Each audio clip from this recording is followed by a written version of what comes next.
Eid Mubarak to you all my lovely viewers. Hope you all of guys were spended your Eid days absolutely fine. Today I comes with a new another daily vlog which is a Eid days vlog. এবার ঈদ আমি রাজশাহীতে কাটিয়েছি। So এবার ঈদটা অনেক মজার হয়েছে আর আমার ফ্যামিলির সাথে কাটানো হয়েছে ঈদের দিনটা। অ্যাপার্ট ফ্রম দিস এবার ঈদে অনেক বৃষ্টি হয়েছে। সো একটু আউটডোর ঘোরা হয় নাই, চাঁদ রাতে মেহেদি দেওয়া হয় নাই। সো ঈদের দিন সকালে বসছি মেহেদি দিতে। মিন হোয়াইল আমার নানি আমাকে ভুনা খিচুড়ি খাওয়াই দিচ্ছিল। That time I felt incredibly blessed to have that kind of নানি। মানে আমার নানি নিজের বাসা রেখে আমাদের বাসায় আসে শুধুমাত্র আমাদের সাথে সময় কাটানোর জন্য। যদিও বাড়ি পাশাপাশি, বাট তারপরেও আমাদের সাথে যে ঈদ ভাগাভাগি করতে আসছে এটাই অনেক। ফার্স্ট সালামিটা আমার ছোট ভাইকে দিছি অ্যান্ড সেকেন্ডটা আমার ছোট বোনকে দিছি ওইবার।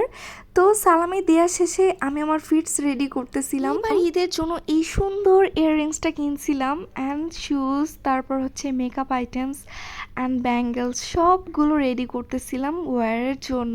আর ঈদের দিন এই পার্টটা আমার সবচেয়ে ফেভারিট পার্ট। পার্টটা আমার ক্যাপচার করতেও অনেক বেশি ভালো লাগে। On that time it feels like I love to being a girl.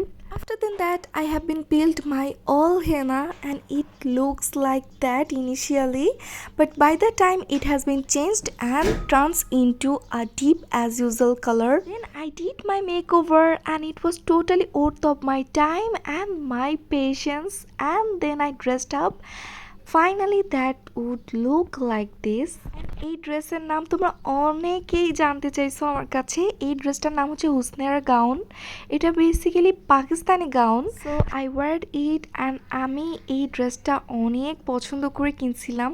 আমার পছন্দ ছিল বাট সাকিবের পছন্দ ছিল না, বাট তারপরেও কিনেছিলাম। ড্রেসটা আমার অনেক ভালো লাগছিল। সো কালার ওইভাবে না পেলেও একটা পছন্দের কালার নিয়ে নিয়েছিলাম, পার্পেল পেয়েছিলাম তাই।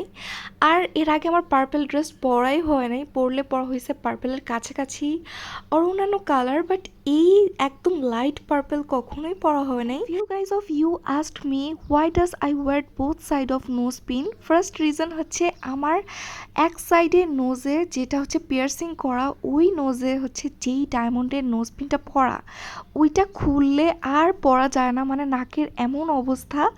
আর হচ্ছে এটা ছিদ্র অনেক ছোট, সো একবার খুললে আর পরাটা অনেক পেইনফুল। সো ভয় ওই সাইডের নোজ পিনটা খুলেই নাই। সো দ্যাট আমি আরেক সাইডে নথ পরছিলাম, বিকজ নথ পরার আমার অনেক ইচ্ছা।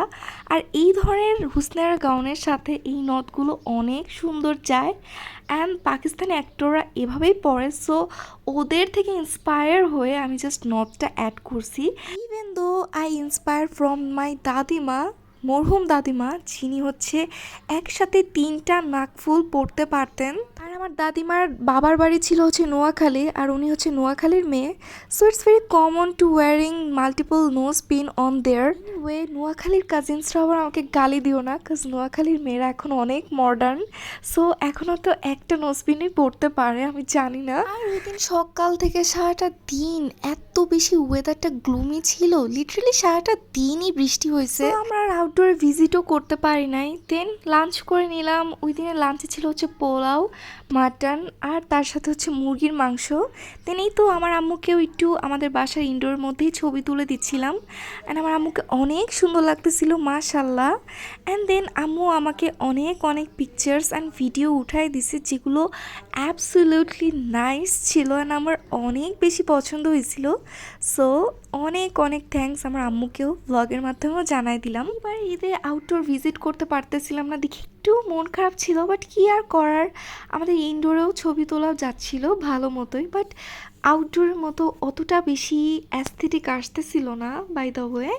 দেন এই তো রেডি হয়ে বসেছিলাম যে বিকাল পর্যন্ত অ্যাটলিস্ট থামবে বৃষ্টিটা, বাট বৃষ্টি থামার কোনো নামই নিচ্ছিল না। বাবা ডিউটি শেষ করে আস্তে আস্তে অনেক রাতে চলে আসছে। দেন তারপরেও পাঞ্জাবি পরে বাবার ছবি তুলে দিলাম।